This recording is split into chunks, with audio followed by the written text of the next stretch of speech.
नमस्कार, मैं हूं प्रशांत चुरहे। खतरनाक कोरोना के खिलाफ ये जंग जारी है, लेकिन हम सबकी भी तो जिम्मेदारी है। और जिम्मेदारी ये कि हम कोरोना नियमों का पालन करें, फिजिकल डिस्टेंसिंग बनाकर रखें, बार बार हाथ साफ करें और सबसे ज़्यादा ज़रूरी है कि मास्क लगाकर ज़रूर रखें।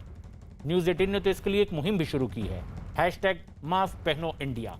ये मास्क हम तब तक ना उतारें जब तक ये तय ना कर लें कि हम लोगों से बिल्कुल अलग हैं, सुरक्षित जगहों पर हैं, जैसे इस वक्त हम स्टूडियो में मौजूद हैं। क्योंकि कोरोना के खिलाफ लड़ाई में ये मास्क इस समय हमारा सबसे बड़ा हथियार है। और एक बड़ी खबर भी इस वक्त आ रही है हरियाणा से। हरियाणा के फतेहाबाद में उस वक्त हंगामा हो गया जब शहर के एक चौक पर किसानों ने जेजेपी विधायक देवेंद्र बबली की गाड़ी को घेर लिया। हालात तब और बिगड़ गए जब विधायक देवेंद्र बबली भी किसानों के साथ उलझ गए और इस दौरान विधायक और किसानों के बीच जमकर बहस हुई। हंगामा बढ़ा तो किसानों ने उनके खिलाफ नारेबाजी शुरू कर दी और इसके बाद वहां मौजूद पुलिस वालों ने किसानों को शांत कराने की कोशिश की तो कई किसानों से उनकी हाथापाई तक हो गई। कई लोग तो विरोध जताने के लिए जेजेपी विधायक की गाड़ी के आगे लेट गए और इस दौरान नाराज किसानों ने विधायक की गाड़ी पर पथराव कर दिया, जिससे गाड़ी के शीशे भी टूट गए। हालांकि बाद में किसी तरह से पुलिस वालों ने हालात पर काबू पाया है।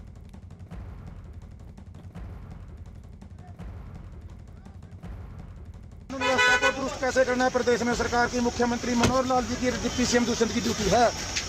सर जो पीछे था इसकी जान नहीं, इसको लगे 60 टक्के नहीं, मेरे को लगे होते गाड़ी डाल दे तो पीछे से आके टक्कर मार रहे, पीछे शीशे तोड़ रहे हैं। संविधान ये कहता है क्या? मैं एक गली में दोनों आमो सामने दोनों की गाड़ियां आ गई। किसान विरोध करेंगे, विरोध ये हमारा हक है और हमने चैलेंज किया हुआ है कि विरोध करेंगे इनका। तो जो है नारे लगा करके हमारे जो किसान योद्धे थे वो उन्होंने नारे लगाने शुरू कर दिए। तो देवेंद्र बबली ने गाड़ी से बाहर आकर के गालियां निकाली है। एक विधायक को अपनी मर्यादा ही नहीं पता कि एक विधायक की मर्यादा क्या होती है। विरोध करना हमारा हक है, संविधान ने दिया हुआ है, कोई देवेंद्र बबली ने नहीं दिया।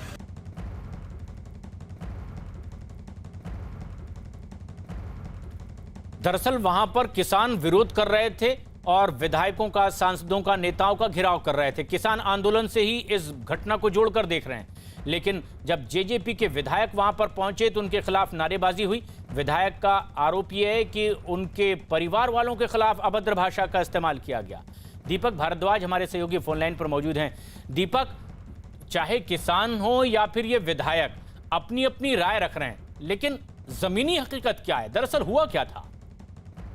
जी देखिए, जहाँ तक जमीनी हकीकत की बात है कि जिस तरीके से किसानों ने किसान आंदोलन के चलते जो जेजेपी और भाजपा के नेताओं का विरोध करने का जो ऐलान किया था, उसी का एक नज़ारा ये देखने को मिला। देवेंद्र बबली टोहाना की मार्केट में आए हुए थे और वहाँ पर जैसे ही इन लोगों को पता चला है, इन्होंने जो है देवेंद्र बबली की गाड़ी का विरोध, काले झंडे लेकर के विरोध करना शुरू कर दिया था। और वहां पर जिस तरीके से किसानों का विरोध शुरू हुआ तो कहीं ना कहीं देवेंद्र बबली भी तैश में आ गए और वहां गालियां तक निकलनी शुरू हो गई। तो ये कहा जा सकता है कि विरोध जरूर किसानों द्वारा किया गया है।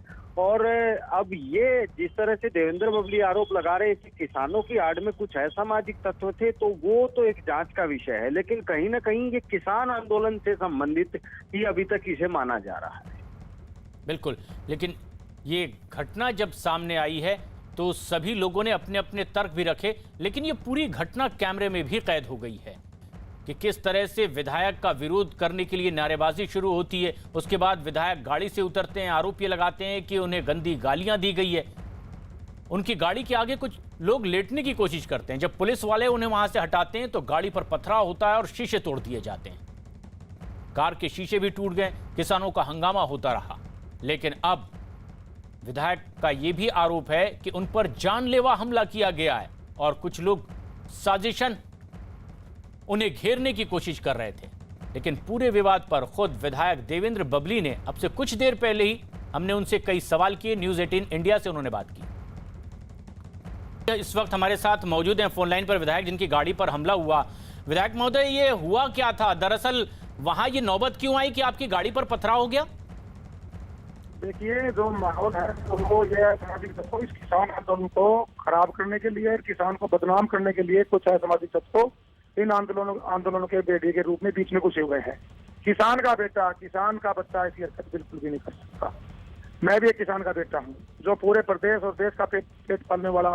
ऐसी अभद्र भाषा यूज नहीं कर सकता, अभद्र व्यवहार नहीं किसी से कर सकता। मैं तो अपने पर्सनल काम से क्या हुआ था, मैंने तो मार्केट में पर्सनल काम से जाकर मैंने दूसरे पीछे से थाने के पास से मैं गुजर रहा था, सामने 3 या 4 ही लोग थे एक जिप्सी में, आगे से गाड़ी को टक्कर मारनी शुरू करती। वो वीडियो शायद मीडिया पे तो सिर्फ वो वीडियो है जिसमें मैं उनको उस टाइम थोड़ा सा उनके ऊपर बरसता हुआ नजर आ रहा हूँ। हाँ, एक वीडियो है जो जेन्युइन वीडियो है, जो इन्होंने मेरे से करीबन 1 किलोमीटर तक मेरी गाड़ी को आगे टक्कर मार मार के पीछे खाया है, फिर पीछे सामान फेंकना शुरू कर दिया। साथ में सिटी थाना था, वहां से पुलिस प्रशासन को पता लग गया, फिर वहां से कर्मचारी आए, उन्होंने मुझे वहां से सेव करके निकाला। अभद्र भाषा का यूज की शुरुआत उन्होंने की। उसके बाद सिविल हॉस्पिटल में दिव्यांग भाइयों का प्रोग्राम था, जो हमारे एसएमओ साहब का 3 दिन पहले मुझे फोन आया कि थोड़ी सी इसमें आप आइए, और कुछ उनको मास्क और सैनिटाइजर की जरूरत थी कि आप इसको आके इसमें कुछ थोड़ा सा योगदान दीजिए। तो मैं उस प्रोग्राम को अटेंड करने जाना चाहता था। उसके बाद मैं वहां गया तो मुझ पर एक जानलेवा हमला किया गया। ये कौन लोग हैं? किसान का बेटा किसी की जान नहीं ले सकता, जो पूरे देश का पालन पोषण करता है, पूरे देश का पेट भरने का काम करता है, वो किसान का बेटा, वो किसी की जान नहीं। ये आप तो बेहद गंभीर आरोप लगा रहे हैं कि आप पर जानलेवा हमला हुआ है। कौन ये लोग होंगे? क्या आपने आशंका जाहिर की है? क्योंकि पुलिस में अगर आपकी इसकी शिकायत दर्ज करवाते हैं तो कोई आशंका भी जाहिर की होगी, किसी पर शक जाहिर किया होगा जिन पर कार्रवाई की मांग आप कर रहे हैं। नहीं, वो वीडियो में है 4 आदमी है, 5 आदमी, बाकी तो बाद में उन्होंने प्रोपगंडा किसान के नाम पे रख दिया। किसान भोला भाला है, उसको गुमराह करने का काम किया, फिर इकट्ठी करने का काम में लगे हुए हैं, बार बार अब ड्रामे रच रहे हैं। उनका बैकग्राउंड सरकार, उनके फोन रिकॉर्ड निकाले, वो कौन लोग हैं, कितनी जमीन एकड़ को बोते हैं, उनका व्यापार क्या है, व्यवसाय क्या है, पता लग जाएगा। वो किसान लेकिन ये है, एक वीडियो भी हम देख रहे हैं, ब्लैकमेलर है। जो वीडियो सामने आया है उसमें आरोप तो आप पर ये भी कि आप खुद गाली गलौज पर उतारू हो गए, इसलिए भी ज्यादा ये माहौल बिगड़ा। जब आप किसी को हक नहीं दिया, वो मेरा हक तो कहीं बात में किसी हमारा कोई प्रोग्राम ऐसा था कि जिसके अंदर मैं गया था, मैं किसी काम से शहर में गया था, उसके बाद मैं किसी गली से अगर निकल रहा हूँ, वो सामने से रोक कर आपको गंदी गालियां देंगे, आपकी बेटी के बारे में, आपके परिवार के बारे में, विधायक और बाद में हूँ, आप कितनी देर तक सहन करेंगे? आपको लगातार कोई आदमी 15-20 मिनट से बहनों की मां को गालियां दे रहा है विदाउट रीजन। मैं विधायक जनता ने बनाई है, 5-4 लोग जो है सामाजिक लोग इन्होंने बनाया, 1 लाख से ऊपर वोट मुझे उस जनता ने दिए, कौन की जनता ने। मैं उन लोगों का रिकॉर्ड कर ईमानदार से अपनी विधायकी करने बंद किया था, और मैं निजी काम से गया था। उसके बाद मुझे दिव्यांग भाइयों का प्रोग्राम था सिविल हॉस्पिटल। अगर प्रदर्शन उनको करना था तो आराम से सिविल हॉस्पिटल के साथ करते, वहां आकर रहने का काम करा गया था। तो ये कहीं ना कहीं सवाल ये निशान खड़े करता है कि किसान ये परिभाषा यूज नहीं कर सकता, किसान का बेटा, तो किसान ये गुंडागर्दी वाली हरकत नहीं कर सकता। दीपक रावत हमारे सहयोगी फोनलाइन पर मौजूद हैं। दीपक भारद्वाज हमारे सहयोगी फोनलाइन पर हैं। दीपक, अब आगे किस तरह की कार्रवाई हो रही है इस पूरी वारदात के बाद? जी देखिए, जिस तरीके से यह पूरी घटना हुई है उसमें साफ तौर पर कानून व्यवस्था पर सवाल उठे हैं, तो ये कहा जा सकता है कि पुलिस इस मामले में अवश्य कार्रवाई करेगी। लेकिन पुलिस भी फूंक फूंक कर कदम रखना चाहती है, क्योंकि पिछले दिनों हिसार में जिस तरह से मुख्यमंत्री का विरोध हुआ था, तो उस दौरान पुलिस और किसानों के बीच झड़प हो गई थी, और मामला यहाँ तक बढ़ गया था कि किसान नेताओं ने हिसार में आकर के प्रदर्शन किया और बहुत संख्या में किसान पहुंच गए थे। तो कहीं ना कहीं पुलिस भी इस मामले में फूंक फूंक कर कदम रखेगी। मामला जरूर दर्ज होगा, लेकिन फिलहाल जो है वो वीडियो जांच करके कौन लोग तोड़फोड़ में शामिल थे और किस तरीके से इन लोगों ने इस तोड़फोड़ को अंजाम दिया है, क्या ये किसान आंदोलन से जुड़े हुए लोग हैं या कोई असामाजिक तत्व है जो देवेंद्र बबली के ऊपर हमला करने के लिए आए थे, तो ये सारी चीजें जांच करने के बाद ही पुलिस अगली कार्रवाई करेगी, क्योंकि मामला किसान आंदोलन से संबंधित है। अगर कोई भी गलत फैसला पुलिस के द्वारा कर लिया जाता है तो वो एक विवाद को खड़ा कर सकता है। तो पुलिस इन तमाम चीजों पर गौर करते हुए अब कार्रवाई आगे बढ़ेगी। एक बड़ी खबर इस वक्त आ रही है उत्तर प्रदेश के फिरोजाबाद से, जहां पुलिस और गांव वालों के बीच में जमकर संघर्ष हुआ है।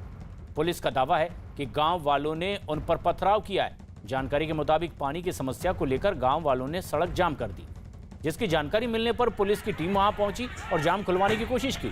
लेकिन पुलिस का कहना यह है कि गांव वालों ने जाम हटाने की बजाय उन पर ही पथराव शुरू कर दिया। पत्थरबाजी की चपेट में पुलिस की कई गाड़ियां आई हैं, वहां से गुजर रही दूसरी गाड़ियों पर भी पथराव किया गया। इस पथराव में कई पुलिस वाले भी घायल हो गए। फिरोजाबाद की ये घटना है जहां पर गांव वाले रास्ते पर उतर आए और जब पुलिस वहां से जाम हटाने के लिए पहुंची तो उन्होंने पथराव शुरू कर दिया। कई पुलिस वाले इसमें गंभीर रूप से घायल हो गए हैं, चौकी इंचार्ज इसमें घायल हुए हैं, कई गाड़ियों को निशाना बनाया गया जिसमें उत्तर प्रदेश ट्रांसपोर्ट की भी बस शामिल है, कई दूसरी गाड़ियों को भी निशाना बनाया गया जिनमें पुलिस की भी गाड़ी शामिल है। दो गांव के बीच का ये मसला दरअसल बताया जा रहा है। कुछ दिन पहले से उन गांव वालों के बीच पानी को लेकर कोई विवाद चल रहा था, लेकिन एक गांव के लोगों ने वहां से पाइपलाइन ही तोड़ दी और जब इसका विरोध करने के लिए दूसरे गांव वाले वहां पहुंचे तो पानी सप्लाई बंद होने के विरोध में वो सड़क पर उतर आए, रास्ता जाम कर दिया। जब पुलिस इन्हें यहां से हटाने के लिए पहुंची तो पुलिस पर ही पथराव गांव वालों ने शुरू कर दिया। और यहाँ पर तेवर था सबका और उसमें नियंत्रित करने के उद्देश्य से और जैसा आप बता रहे हैं संभवतः कुछ ऐसा हुआ है तो देखा जाएगा क्या मामला था और पथराव किया गया पब्लिक के द्वारा, जिसपे गाड़ियों की स्थिति हैं जो सरकारी गाड़ियाँ हैं। पूरे प्रकरण की छानबीन की जा रही है और पानी की व्यवस्था को जनता की समस्या को देखते हुए सुचारू रूप से संचालित करा दिया गया। अजीत सिंह हमारे सहयोगी फोन लाइन पर मौजूद हैं। अजीत, क्या अब ताज़ा स्थिति बनी हुई है?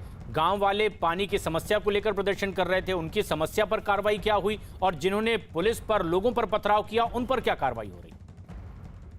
देखिए, बिल्कुल प्रशांत, पुलिस ने मुकदमा दर्ज करने की जो कार्रवाई है वो शुरू कर दी। अब से थोड़ी देर में मुकदमा पंजीकृत कर लिया जाएगा। लेकिन जो पाइपलाइन क्षतिग्रस्त का मामला आया वो बरौली, जो पिपरौली गांव है, वहां के मान सिंह नाम के युवक का नाम सामने आया अब तक की पुलिस की जांच में, जिसने पाइपलाइन को क्षतिग्रस्त किया था और ये कहा था कि हमारे गांव से तो दूसरे गांव में पानी नहीं जाने देंगे, जिसको लेकर दूसरे गांव के लोग धरने पर बैठ गए थे, विवाद हुआ और पथराव हुआ।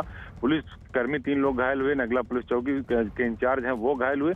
अब पुलिस ने मामले में कार्रवाई शुरू कर दी है। फिलहाल पुलिस ने जो दूसरे पक्ष के लोग थे उनको समझा बुझाकर जाम तो खुलवा लिया है, लेकिन अब कार्रवाई की तैयारी की जा रही है क्योंकि इसमें 3 पुलिसकर्मी घायल हुए हैं और इसके अलावा जिन लोगों ने 3 दिन तक जो है बरौली गांव में के जो लोग थे जिन्होंने पहाड़पुर गांव में पानी नहीं जाने दिया था, उनके खिलाफ भी पुलिस कार्रवाई की तैयारी की जा रही है। पुलिस की जो एक टीम है गठित की गई है, दोनों गांव में उन लोगों को चिन्हित किया जा रहा है जिन्होंने पाइपलाइन को क्षतिग्रस्त किया था और उस गांव में मान सिंह नाम के व्यक्ति का नाम सामने है और उसके साथ कौन कौन से लोग और थे उनकी भी पुलिस तलाश कर रही है। साथ ही जो आज पथराव हुआ, पथराव में कौन से लोग थे जिन्होंने हिंसक प्रदर्शन किया, गाड़ी की तोड़फोड़ की, पुलिस वालों को घायल किया, उस मामले में भी पुलिस FIR दर्ज कर रही है।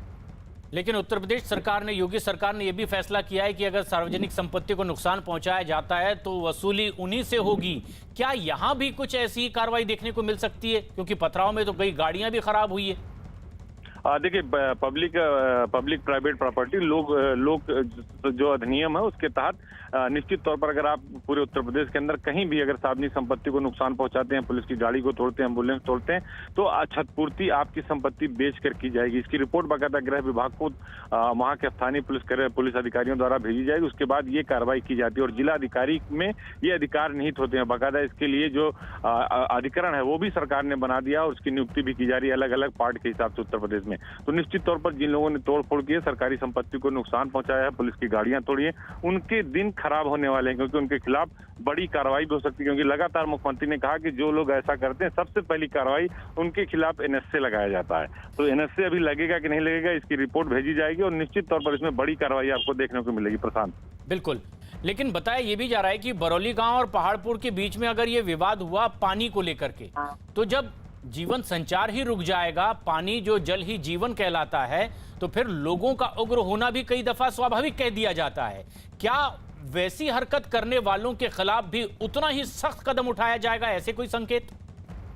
देखिए, बिल्कुल जिलाधिकारी और पुलिस अधीक्षक की तरफ से साफ कर दिया गया है कि जिन लोगों ने पहाड़पुर गांव में जाने वाले पाइपलाइन को क्षतिग्रस्त किया और ये कहा कि हम अपने गांव में चूंकि पानी की टंकी लगी है तो यहां से पानी नहीं जाने दे रहे हैं, उनके खिलाफ बड़ी कार्रवाई की तैयारी कर रही है और कहा जा रहा है कि उनको गैंगस्टर उनके ऊपर लगाया जाएगा। क्योंकि एक तरह से कहा जाए तो गोलबंद तरीके से काम किया गया, एक गाँव का पूरा पानी रोक दिया गया और 3 दिन तक पानी का एक बूंद भी सप्लाई नहीं होने दिया, पाइपलाइन को क्षतिग्रस्त कर दिया है। शिकायत होने के बाद भी ना पाइपलाइन नहीं लगी और ना ही उस पर कोई कार्रवाई हुई, जिसको लेकर गाँव वाले आक्रोशित। निश्चित तौर पर दोनों पक्षों पर कार्रवाई होगी और जिस पक्ष ने पानी नहीं दिया उनके खिलाफ भी बड़ी कार्रवाई होगी और जिन्होंने तोड़फोड़ की है उनके खिलाफ भी कार्रवाई की तैयारी पुलिस कर रही है और बाकायदा गृह विभाग की तरफ से निर्देश दे दिया गया है। बिल्कुल, लेकिन उधर देश में कोरोना का खतरा अभी टला नहीं है और बीते कुछ दिनों से मामले लगातार कम जरूर हो रहे हैं, हालात में सुधार भी हो रहा है, लेकिन इस सुधार के दौर में भी कुछ ऐसी तस्वीरें सामने आती है जो डराती है। कोरोना से बचने के लिए लोगों से लगातार अपील की जा रही है कि वो कोरोना कर्फ्यू का, सोशल डिस्टेंसिंग और मास्क पहनने जैसे नियमों का पालन करें। लेकिन ये दो तस्वीरें हम आपको दिखा रहे हैं, दो राज्यों की, दो शहरों की तस्वीर। पहली तस्वीर तो है जयपुर की, राजस्थान की ये तस्वीर, जहां पर लोग कोरोना नियमों का जमकर उल्लंघन करते दिखाई दिए, क्योंकि यहां बताया जा रहा है कि काजी के जनाजे में हजारों लोगों की भीड़ जुट गई। शहर के बीचों बीच से काजी का यह जनाजा गुजरा, जहां जहां से गुजरा गली से लोग और इसमें शामिल होते चले गए और कोरोना नियमों की जमकर धज्जियां उड़ाई गई। और ऐसे में तब यह बेहद अहम है जब जयपुर एक ऐसा शहर जहां कोरोना के मामले लगातार सामने आ रहे हैं, इसलिए यहां कोरोना कर्फ्यू लगाया गया है। और दूसरी तस्वीर मुजफ्फरपुर की है, बिहार की, जहां लॉकडाउन में लोगों को समझाने के लिए जब पुलिस की टीम पहुंची तो लोगों ने पुलिस वालों को ही निशाना बनाया, उन पर हमला शुरू कर दिया। लेकिन ये तस्वीरें कई सवाल भी खड़े करती है कि हमारी संवेदनाएं आखिर कहां चलेगी। क्या कोरोना से निपटने के लिए जिम्मेदारी सिर्फ सरकार, प्रशासन और पुलिस की है? क्या लोगों की कोई जिम्मेदारी नहीं बनती?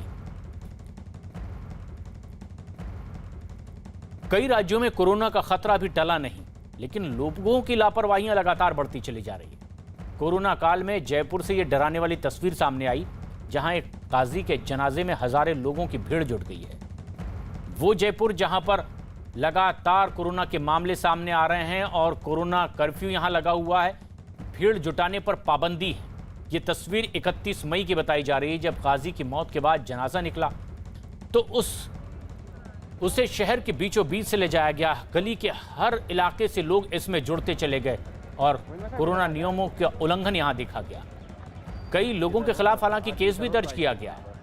काजी की मौत के बाद उनके अंतिम संस्कार में उन्हें अंतिम विदाई देने के लिए भीड़ जुट गई और यह सब हुआ पुलिस वालों की मौजूदगी में। शहर के बीचों बीच सब कुछ होता रहा। कुछ इलाकों में तो भीड़ इतनी ज्यादा बढ़ गई कि यहां पैर रखने तक कोई जगह नहीं थी, जो तस्वीरों में भी हम इसको देख सकते हैं। भीड़ में शामिल लोगों ने तो कोरोना का ख्याल भी नहीं रखा और ना ही किसी ने मास्क पहनना उचित समझा। सोशल डिस्टेंसिंग तो यहां बहुत दूर की बात थी। और ये उस गाजी के जनाजे में शामिल हुए जो अपनी आखिरी सांस तक लोगों से यही दरख्वास्त करता रहा कि आप सभी कोरोना नियमों का पालन करें, आपकी, आपके घर वालों की हिफाजत के लिए बहुत ज़रूरी है। पिछले दिनों ईद के दौरान भी इन्हीं काजी ने ये दरख्वास्त लोगों से की थी कि आप ईद घर पर ही मनाएं, सुरक्षित रहकर मनाएं, एक साथ मस्जिदों में ना जुटें। लेकिन उनके इन आखिरी अल्फाजों को भी लोगों ने उनकी आखिरी यात्रा में भी ध्यान नहीं रखा। लेकिन इसमें 2 विधायक भी शामिल हुए थे और अब एक विधायक समेत 11 लोगों के खिलाफ मामला भी दर्ज किया गया है। पुलिस के मुताबिक परिवार को समझाने के बावजूद भीड़ जुटी है, लेकिन अब दोषियों पर कार्रवाई होगी। हमने परिवार वालों को समझाइश कर दी थी और अन्य प्लेटफॉर्म से जैसे सोशल मीडिया है, CLG है, सबको बताया था कि जो राज्य सरकार का निर्देश है उसके अनुरूप ही जनाजे निकाले जाएंगे। इसके बावजूद भी भीड़ कुछ लोगों के बहकाने से आ गई है और भीड़ का शक्ल में वो लोग वहाँ चले गए, तो हमने इनके खिलाफ मुकदमा दर्ज किया है और कार्रवाई करेंगे। कोशिश की काफ़ी लोगों को रोका, उसके बावजूद भी पुलिस के रोकने के पश्चात भी कई लोग जनाजा वार्ड बने, जिस पर जो क्षेत्रीय विधायक महोदय हैं उनके साथ अन्य लोगों के इसमें महामारी अधिनियम में और धारा 144 की वायलेशन में प्रकरण पंजीबद्ध किया गया है और जिसकी अग्रिम जांच CID शुरू कर दी। लेकिन कोरोना नियमों का उल्लंघन करने के लिए यहां कांग्रेस के विधायक भी पहुंचे थे इस जनाजे में, वो भी शामिल हुए थे, उन पर मामला भी दर्ज हुआ है। हमने उनसे सवाल किया कि क्या एक जनप्रतिनिधि होने के नाते, जिम्मेदार नागरिक होने के नाते आपकी जिम्मेदारियां लोगों से और ज्यादा नहीं थी? इससे भी चिंतन करेंगे। आप एक बात समझने की कोशिश कीजिए कि ये वो शख्सियत थी जिनसे हम अपील कराते थे। बिल्कुल, जो खुद अपील करते थे और खुद रुक जाते थे, लोगों को मना करते थे। बिल्कुल। तो लोग जिनकी मानते थे, लोगों के इमोशंस, जो जिसकी एक आवाज में लोग रुक जाते थे, उस आदमी के प्रति इमोशंस थे लोगों के, और लोग घरों से निकल के इस उसमें आ गए कि एक कंधा दे के चले जाएंगे। मतलब ये ऐसा नहीं कि वहां से लोग चले, जब वो रास्ते में गए तो रास्ते में भी लोग मिल गए। मैं आगे अकेला गाड़ी लेके गया, वहां से मैं निकल गया पहले, और मैं आगे जहां दफन करना था वहां तक जब मैं गया तो रास्ते में भी लोग बाग थे। बिल्कुल, मैंने रास्ते में भी लोगों को गाड़ी से उतर के समझाया कि भी अपने को भीड़ नहीं करनी है। वहीं इस मामले में राजस्थान बीजेपी अध्यक्ष सतीश पूनिया ने अशोक गहलोत सरकार पर सीधे तुष्टीकरण का आरोप लगाया है।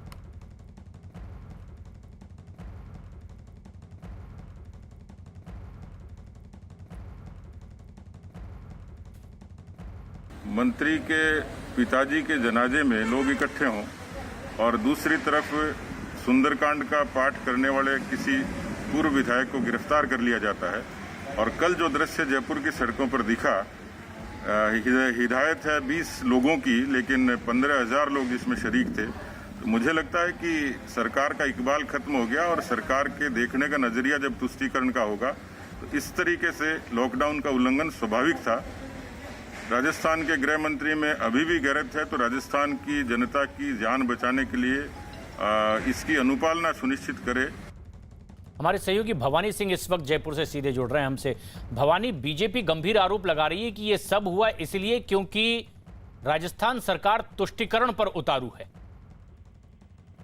देखिए प्रशांत, जाहिर तौर पर बीजेपी को मौका मिल गया और ये आरोप इसलिए भी लग रहा है कि पहले ऐसे कई सारी कार्रवाइयां क्योंकि लॉकडाउन की पालना के लिए स्टेप उठा चुकी है, जिसमें एक पूर्व विधायक को भी अरेस्ट किया गया, कई सारे एक्शन लिए गए।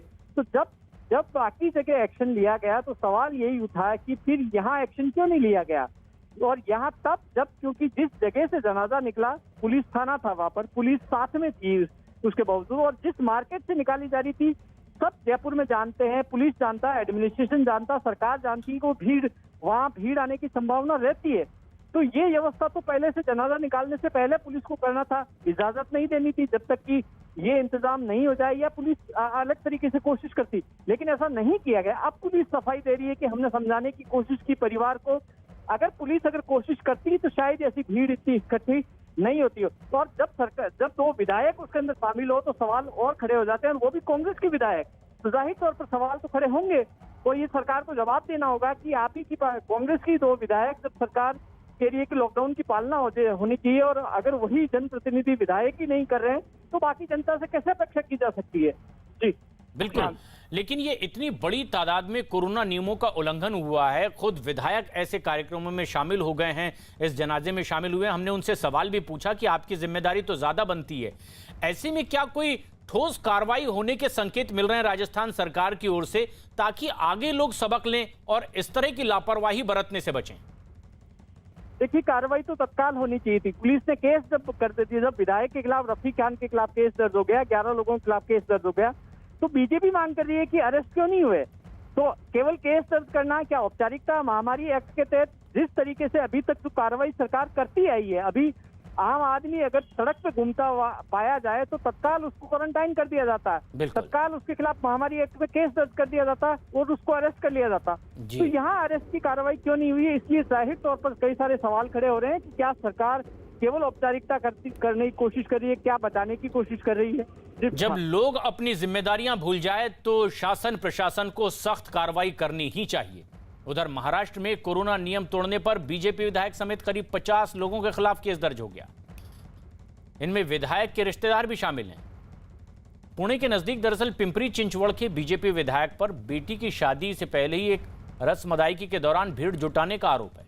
आरोप के मुताबिक विधायक ने बैंड वालों को भी बुलवाया और शादी के इस कार्यक्रम में रस्म अदायगी में कोरोना के तमाम नियमों की धज्जियां उड़ाई गई और अब आखिरकार इन विधायक महोदय पर, इनके रिश्तेदारों पर मामला दर्ज कर लिया गया है।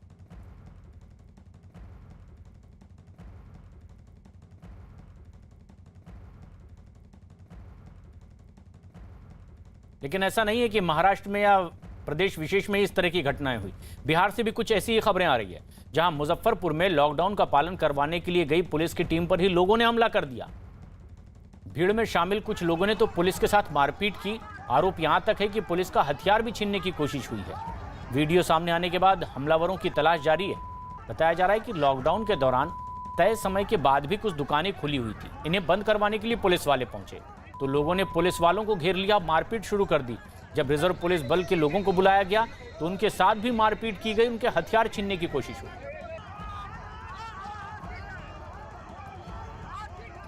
चंद्रमोहन कुमार हमारे सहयोगी फोनलाइन पर मौजूद हैं। चंद्रमोहन, जो लॉकडाउन का पालन करवाने पहुंचे ऐसे सुरक्षा बलों को ही घेर लिया जाता है लोगों की ओर से, तो ऐसे में अब आगे किस तरह की सख्त कार्रवाई देखी जा सकती है?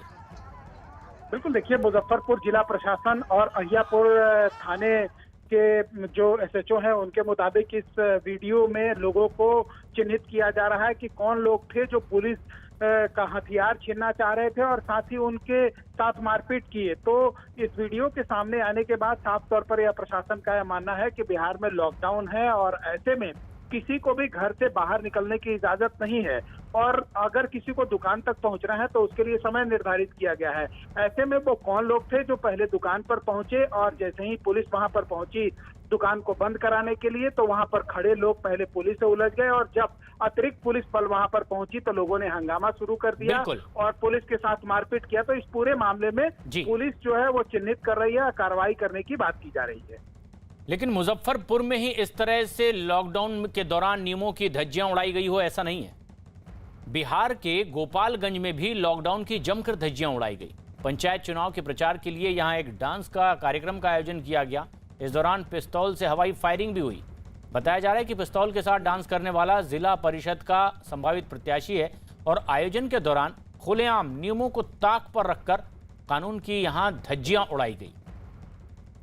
चंद्रमोहन, जिस तरह की गोपालगंज से तस्वीरें सामने आई है, ये तो दोहरा जानलेवा बात है कि यहां इस कार्यक्रम में कोई मास्क लगाया भी नजर नहीं आ रहा है और सरेआम फायरिंग की जा रही है। अब ऐसे लोगों के खिलाफ किस तरह की कार्रवाई? बिल्कुल, देखिए, पुलिस का साफ तौर पर यह मानना है कि जो शख्स पिस्टल हाथ में लहराते हुए नजर आ रहा है और पैसा लुटाते हुए नजर आ रहा है, पुलिस का यह मानना है कि इसी शख्स ने इस बार बालाओं के डांस का आयोजन किया था और उसको प्रशासन ढूंढ भी रही है। साफ तौर पर यह कहा जा रहा है कि इस पूरे मामले में जो लोग भी वहां पर दिखाई दे रहे हैं उनके खिलाफ कार्रवाई होगी। दो तरह से उसमें कार्रवाई होगी। एक तो जो हथियार लेकर पहुंचे थे वो कौन थे, क्या उनके पास लाइसेंसी पिस्टल था या फिर वो कहां से हथियार लेकर पहुंचे थे, और दूसरा ये कि बिहार में लॉकडाउन है और कोरोना ना फैले इसके लिए सख्त कई निर्देश भी दिए गए हैं। ऐसे में क्या जो लोग पहुंचे थे वो वहां पर किस तरह से पहुंचे और जो लोग पहुंचे उनके पास किसी तरह से कोरोना का गाइडलाइन भी नहीं पालन किया जा रहा। तो ऐसे में जो लोग भी उसमें दिख रहे हैं उनके खिलाफ प्रशासन कार्रवाई कर रही है। उधर उत्तर प्रदेश के प्रतापगढ़ में फायरिंग का वीडियो सामने आने के बाद पुलिस ने दुल्हन के खिलाफ मामला दर्ज किया है। 30 मई की शादी के दौरान फायरिंग का ये वीडियो वायरल हुआ जिसमें अपनी शादी की खुशी में दुल्हन जयमाला से पहले हवा में गोलियां चलाती दिखाई दे रही है। पहले वो करीबियों के साथ मंच के पास पहुंची। दूल्हे ने जब उनका बायां हाथ थामा तो इस बीच दुल्हन ने अपने दाएं हाथ से पिस्तौल लहराते हुए हवा में फायरिंग की। पुलिस के मुताबिक अपने चाचा के रिवॉल्वर से दुल्हन ने यह फायरिंग की है और घटना सामने आने के बाद पुलिस ने लाइसेंस रद्द करने की भी कार्रवाई शुरू कर दी है। प्रतापगढ़ की ये तस्वीर है जहां पर दुल्हन पर ही मुकदमा दर्ज किया गया है और तस्वीर में भी दिखाई दिया कि इस कार्यक्रम में ज्यादातर लोग बगैर मास्क के थे और दुल्हन ने यहां फायरिंग की। अब ऐसे में उस रिवॉल्वर का लाइसेंस भी रद्द करने की कार्रवाई आगे शुरू कर दी गई है। जम्मू कश्मीर के कई इलाकों में तेज बारिश हुई है और इस दौरान कई जगहों पर ओले भी गिरे हैं। जम्मू कश्मीर के बारामूला और कुपवाड़ा में ओलों से सड़क पर सफेद चादर से बिछ गई। बारिश और ओले गिरने से तापमान में भी काफी गिरावट दर्ज की गई है। ओले गिरने से सेब समेत काफी फसलें भी पूरी तरह से बर्बाद हुई है।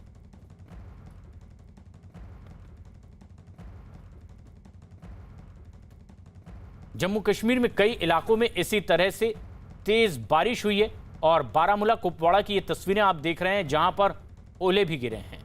बताया जा रहा है कि सेब समेत दूसरी और फसलों को भारी नुकसान इन ओलों की वजह से हुआ है। अचानक जम्मू कश्मीर के कुछ इलाकों में मौसम ने करवट ली और तेज बारिश शुरू हो गई। श्रीनगर में भी तेज बारिश दर्ज की गई है। सड़क पर भारी पानी जमा हो गया और लोगों की परेशानियां बढ़ गई। श्रीनगर की ये तस्वीरें हम देख रहे हैं जहां अचानक मौसम ने करवट बदली और तेज हवाओं के साथ बारिश शुरू हो गई। रिहायशी इलाकों में तो पानी भी जमा हो गया। यातायात पर भी इसका असर पड़ा है। कई जगह रास्तों पर पानी भी भर गया और लोगों को आने जाने में दिक्कतों का सामना करना पड़ा। जम्मू कश्मीर के कई इलाकों में इसी तरह से मौसम ने अचानक करवट बदली थी।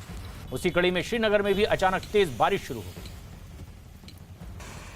दो तस्वीरें आप देख रहे हैं श्रीनगर और कुपवाड़ा की। श्रीनगर में जहां लगातार तेज बारिश दर्ज की गई है, तो कुपवाड़ा और आसपास के इलाकों में बारिश के साथ ओले भी गिरे हैं। बताया जा रहा है कि इन ओलों से सेब समेत दूसरी और फसलों को काफी नुकसान हुआ है। रिफत अब्दुल्ला हमारे सहयोगी हमसे सीधे जुड़ रहे हैं। रिफत, ये मौसम ने अचानक जब करवट बदली है तो क्या इसका असर देखने को मिल रहा है जम्मू कश्मीर के ज्यादातर इलाकों में? जैसा कि प्रशांत, दर्शकों ने देखा कि क्या हालत है, काफी जगहों पे ओले गिरे हैं हेल स्टॉर्म की वजह से। ऑर्चर्ड्स को, खासतौर से जो एप्पल ऑर्चर्ड्स हैं, सेब के बागात, उनको काफी नुकसान हुआ है और बाकी जो फसलें हैं उनको भी नुकसान हुआ है, खासतौर से नॉर्थ कश्मीर के बारामुल्ला और कुपवाड़ा डिस्ट्रिक्ट में और बडगाम के कुछ खाग एरिया में जो रिपोर्ट्स आ रही हैं। लेकिन लगातार बारिश हो रही है, जैसा कि आप देख सकते हैं मेरे पीछे भी श्रीनगर में लगातार बारिश हुई है और हमने देखा कि HMT एरिया में तूफानी बारिश हम ये कह सकते हैं, क्योंकि हवा बहुत ज्यादा थी और बारिश जबरदस्त हो रही थी, गाड़ी को चलने में दिक्कत आ रही थी और अभी भी लगातार बारिश का सिलसिला जारी है। और जो ये ओले गिरे, अभी भी सड़कों पे ओले हैं नॉर्थ कश्मीर के कुपवाड़ा और बारामूला में, और अभी शायद असेसमेंट की जाएगी कि कितना डैमेज हुआ होगा एप्पल, क्योंकि बागात में एप्पल का फसल जो है अब तैयार हो रहा है, लेकिन जब ओले पड़ते हैं तो एप्पल जो है वो गिर जाते हैं और नुकसान हो जाता है। पिछले साल भी ऐसा ही हुआ और इस बार भी लगातार जो ओले 5-6 बार इससे पहले भी गिरे, तो अब इस वक्त फसल बहुत कम रह गई है ऑर्चर्ड्स में, खासतौर से सेब के फसल को बहुत भारी नुकसान हुआ इस साल। रिफत, क्या अमूमन इस मौसम में वहां इस तरह के हालात देखने को नहीं मिलते और क्या इसके लिए लोग तैयार भी नहीं थे, इसलिए भी ज्यादा नुकसान की आशंका है? प्रशांत, मैं आपको बताऊं कि 2-3 साल से हम देख रहे हैं कि अचानक से जो है ओले गिरते हैं और इसी मौसम में, मई और जून के मौसम में, और वो ये परिवर्तन जरूर आया है, उसी वजह से फसलों को नुकसान हो रहा है और एप्पल की प्रोडक्शन लगातार अफेक्टेड हो रही है। एक तो यहाँ पे जो है पेस्टिसाइड्स का इस्तेमाल जो किया जाता है, उसमें हमने देखा कि काफी डुप्लीकेट पेस्टिसाइड या सब्सटेंट पेस्टिसाइड्स की वजह से बागात को नुकसान हुआ है, और दूसरी मार जो है वो मौसम की झेलनी पड़ रही है। और जो बहुत ज्यादा मेहनत बागबान करते हैं अपने बागात में फसल बढ़ाने के लिए, उनको शदीद नुकसान हुआ है, क्योंकि काफी सारी स्प्रे वगैरह करनी पड़ती है ताकि अच्छा फसल हो, खाद वगैरह डालनी पड़ती है, लेकिन ये सारी मेहनत बर्बाद हो जाती है जब ये कहा जा सकता है कि आसमानी कहर उन बागात पे बरसता है। खासतौर से जो ओले गिर जाते हैं या तेज हवाओं की वजह से बागात को काफी नुकसान पहुंचता है, और जो यहाँ पे लगातार श्रीनगर में खासतौर से बारिश का सिलसिला रहता है, उसकी वजह से पानी जमा हो जाता है और लोगों को चलने में दिक्कत आती है। रिफत, इस बेमौसम बरसात और ओले गिरने की वजह से जम्मू कश्मीर के कौन कौन से ऐसे इलाके हैं जो खास तौर पर प्रभावित हुए हैं? देखिए, जो अभी रिपोर्ट्स आ रही हैं वो बारामूला के काफी सारे इलाके हैं, उड़ी से रिपोर्ट्स आ रही हैं, कुपवाड़ा जो है हंदवारा से रिपोर्ट्स आ रही हैं, और साथ ही बडगाम का जो एरिया है वो खाग बेल्ट जो है, कंडी बेल्ट, वहां से रिपोर्ट्स आ रही हैं कि बहुत ज्यादा ओले पड़े हैं, जिसकी वजह से काफी फसलों को नुकसान हुआ है और लोग भी गर्म से बाहर नहीं आ पा रहे हैं। जैसा कि आपने देखा सड़कों पे लग रहा है कि ऐसे बर्फ की चादर बिछी है, मोटे मोटे ओले, तकरीबन आधे इंच के भी ओले जो हैं वो पड़े हैं गोलाई में, और लगातार जो है ये सिलसिला तकरीबन 10-15 मिनट तक जारी रहा। और अलग अलग इलाकों में, जिस तरीके से आपको मालूम है, ये जो बेमौसम बरसात होती है उसमें अचानक से बादल, काले बादल चढ़ जाते हैं और उसके बाद जो है एकदम से बारिश का सिलसिला शुरू हो जाता है और उसमें फसलों को काफी नुकसान हो जाता है। और खासतौर से ये अलग अलग इलाकों में, जैसे अभी बारामूला और कुपवाड़ा में जबरदस्त ओले गिरे और बादल फटने के भी रिपोर्ट्स आई हैं, उससे भी फ्लैश फ्लड्स आ जाते हैं। और साथ ही साउथ कश्मीर में भी इस वक्त बारिश हो रही है, अभी वहां से ओले गिरने के ज्यादा रिपोर्ट्स नहीं। तो ये बेमौसम बरसात जम्मू कश्मीर में और ओले भी कई जगह गिरे हैं। लेकिन सियासी मौसम पंजाब कांग्रेस में भी ठीक नहीं दिखाई दे रहा है। वहां पंजाब में कांग्रेस के भीतर ही घमासान मचा हुआ है और इस बीच नवजोत सिंह सिद्धू आज दिल्ली में केंद्रीय कमेटी के सामने पेश हुए हैं। कमेटी में पेश होने के बाद सिद्धू ने कहा कि उन्होंने पूछे गए तमाम सवालों के जवाब दिए। सिद्धू ने कहा कि वो पंजाब के लोगों की आवाज़ हाईकमान के सामने रखने के लिए आए और दिल्ली में कल पहले दिन 25 विधायकों और प्रदेश अध्यक्ष सुनील जाखड़ के साथ 3 सदस्यों वाली केंद्रीय कमेटी ने वॉर रूम में चिंतन मंथन किया है, सवालात पूछे। और आज सीएम कैप्टन अमरिंदर सिंह से नाराज नवजोत सिंह सिद्धू ने अपना पक्ष भी रखा है। बताया जा रहा है कि गुरुवार या शुक्रवार को पंजाब के सीएम खुद अमरिंदर सिंह भी इस कमेटी के सामने पेश हो सकते हैं। सत्य था उसे पूरी तरह से प्रकाशित करके आया हूं। पंजाब के सच और हक की आवाज मैंने हाईकमांड को बुलंद आवाज में बताई है। जीतेगा पंजाब, पंजाब को जिताना है। पंजाब के हर एक नागरिक को हिस्सेदार बनाना है, भागीदार बनाना है और इस ताकत को उन तक पहुंचाना है। कैप्टन के खिलाफ मोर्चा खोलने वाले पंजाब के सबसे अहम किरदार नवजोत सिंह सिद्धू केंद्र द्वारा बनाई गई 3 सदस्यीय कमेटी से लगभग पौने 2 घंटे की मुलाकात के बाद निकल रहे हैं और सिद्धू ने साफ कर दिया है, जो अंदर खाने से खबर आ रही है कि अगले चुनाव में कैप्टन अमरिंदर सिंह मंजूर नहीं है, यानी अमरिंदर सिंह के चेहरे पर अगला चुनाव नहीं लड़ा जाना चाहिए। प्रताप सिंह बाजवा से लेकर के कांग्रेस पार्टी के कई ऐसे नेता हैं जो नहीं चाहते कि जो चुनाव है जनवरी में अगले साल होने वाला, उसमें कैप्टन अमरिंदर सिंह का चेहरा प्रमुख हो, बल्कि वो किसी अन्य चेहरे को आजमाना चाहते हैं। कांग्रेस अध्यक्ष सोनिया गांधी ने 3 सदस्यों की कमेटी बनाई है, जो लगातार दूसरे दिन जितने भी पंजाब कांग्रेस के नेता हैं, एमएलएज हैं, उन सब से मुलाकात कर रही है और जानना चाह रही है कि आखिर जो कलह मचा है उसका हल क्या है। और 3 सदस्यीय कमेटी जो है अगले 2 दिन और मुलाकातों का उनसे सिलसिला जारी रहेगा। कैप्टन अमरिंदर सिंह जो मुख्यमंत्री हैं सूबे के, वो भी यहाँ पर आने वाले हैं। सबकी बात सुन करके जो लीडरशिप है उसको एक रिपोर्ट दी जाएगी और उसके बाद फैसला लिया जाएगा कि अमरिंदर सिंह के नेतृत्व में अगला चुनाव लड़ा जाएगा या किसी अन्य चेहरे को आजमाया जाएगा। कैमरामैन सुनील सागर के साथ अरुण सिंह, न्यूज़ 18 इंडिया, दिल्ली। कांग्रेस के भीतर ये घमासान और पंजाब के नेता दिल्ली बुलाए गए हैं। नजदीक से इस पर नजर बनाए हुए हैं हमारे सहयोगी अरुण सिंह, इस वक्त हमसे सीधे जुड़ रहे हैं। अरुण, अगर बात सिर्फ एक नेता नवजोत सिंह सिद्धू की हो तो उसे किसी तरह कांग्रेस हल करती, यहां तो कांग्रेस के नेताओं की एक लंबी फेहरिस्त है पंजाब में जो नाराज चल रहे हैं। किस तरह से मसला हल होगा, इसके कोई संकेत कांग्रेस की ओर से मिल पा रहे हैं? देखिए, कांग्रेस ने काफी पहले से कोशिश शुरू कर दी थी। प्रियंका गांधी ने भी कोशिश की थी, नवजोत सिंह सिद्धू उनके करीबी हैं, उन्होंने समझाने की कोशिश की थी, लेकिन नवजोत सिंह सिद्धू न मंत्रालय लेने पर राजी हैं और न ही अमरिंदर सिंह के अंतर्गत आने वाले किसी भी विभाग में काम करने के लिए तैयार हैं।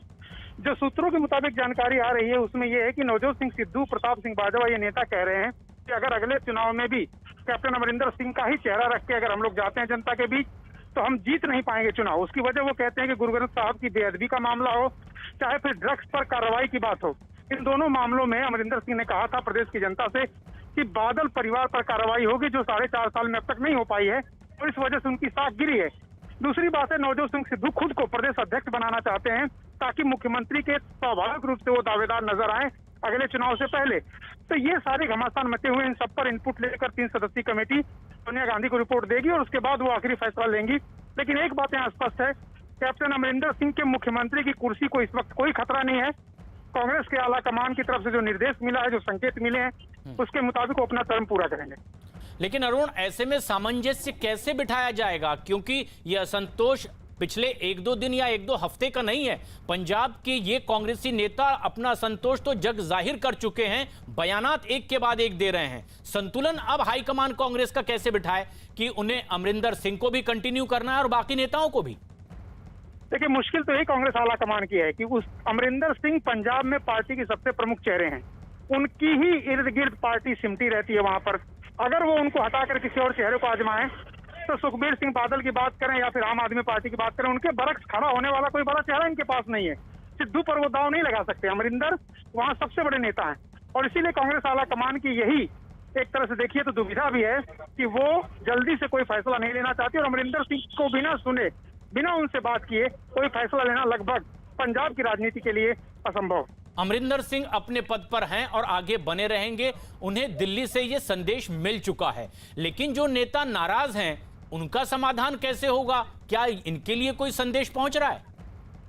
देखिए, उन नेताओं की बात सुनने के लिए, उनके जो ग्रीवांस है उसको एड्रेस करने के लिए, उनकी बात आला कमान तक पहुंचाने के लिए और उनको संतुष्ट करने के लिए इस कमेटी को बनाया गया है। इस कमेटी का मकसद ये नहीं है कि कैप्टन अमरिंदर सिंह को मुख्यमंत्री पद से हटा दिया जाएगा। बिल्कुल, वो अपने मुख्यमंत्री पद पर बने रहेंगे। किस तरह से सिद्धू को समायोजित किया जाता है, क्या उनको प्रदेश अध्यक्ष बनाया जाता है जिसकी कि वो मांग अंदर खाने कर रहे हैं, क्या प्रताप सिंह बाजवा को कोई जिम्मेदारी दी जाती है, किसी तरह से इस संकट को टालना और इस विवाद को हल करने के लिए कमेटी बनाई गई है और आला कमान सबको संतुष्ट करने की कोशिश करेगा।